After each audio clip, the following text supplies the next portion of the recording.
is my Python. Sorry. This is my Python 3 Pygame presentation. My name is Silvia. So my idea was inspired by many hours playing fast, super simple games to waste time, like during in between classes on a quick break. So games with super simple instructions, you don't have to spend a lot of time learning the game, and you don't have to spend a lot of time like having to like play the actual game process. So you can pull up any short game, and then you don't have to delay other plans by saying you can't just pause the game. So it makes games like Minesweeper and Offline Dinosaur Game with like really fun rewards after making them. I learned and used during my project or object-oriented programming called OOP. It basically is classes which are used to store the capabilities of a certain entity inside the game. My example code is a class food, where I am creating this class for the food, and I have it randomly showing up. I have it uh, refreshing to different coordinates. So that's what the classes are for. I also learned how to image load. So images are like the core to any good game. So in order to like actually have access to these images during your code, you can load in an image from a different file. So here I have some example code. This is my code for the Minesweeper game. What's going on is I have the while x, which is basically my game loop, and I have the if loser as like my main screen thing. So it's basically telling you what happens when I lose the game. I have changing all the bomb tiles to red, and then I having it display the text you lost on the screen.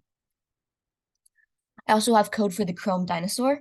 So I have the player.screenBlit, which is creating the dinosaur image, and then it shows up on screen. All these screen.blits are basically creating the images for the obstacles. The if statements are randomly generating different coordinates. Then I have the if height is less than 100, which is like starting the game. And then when you start it, I have all these obstacles coming at you at different speeds and different locations. So I'm going to get into gameplay. So I'm going to pull up first my dinosaur game. When I click start, I am officially starting the game. I can jump over these tiles using the arrow keys.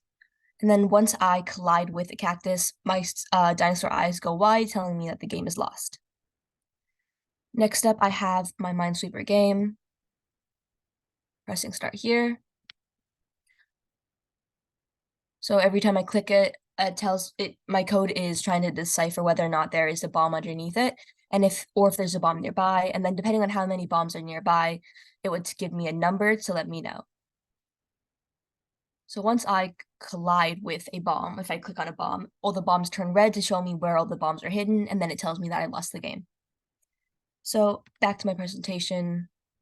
Uh, my favorite parts of the entire coding process throughout the classes would be the winning and the losing of the game, and overall just enjoying the actual gameplay. But I also enjoyed creating the smaller games like this candy clicker game and like this anti-pollution game because it helped me build up all the basic foundation code in order to get me to where I am now.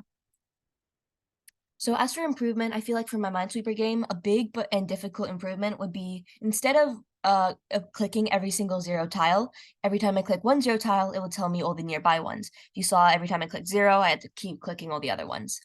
For my dinosaur game, it would be better to implement a game over and restart button like the original, and the jumping timing also has some issues, but it works well enough. And thank you. Ooh, okay. Awesome. Yeah, that was great. I mean,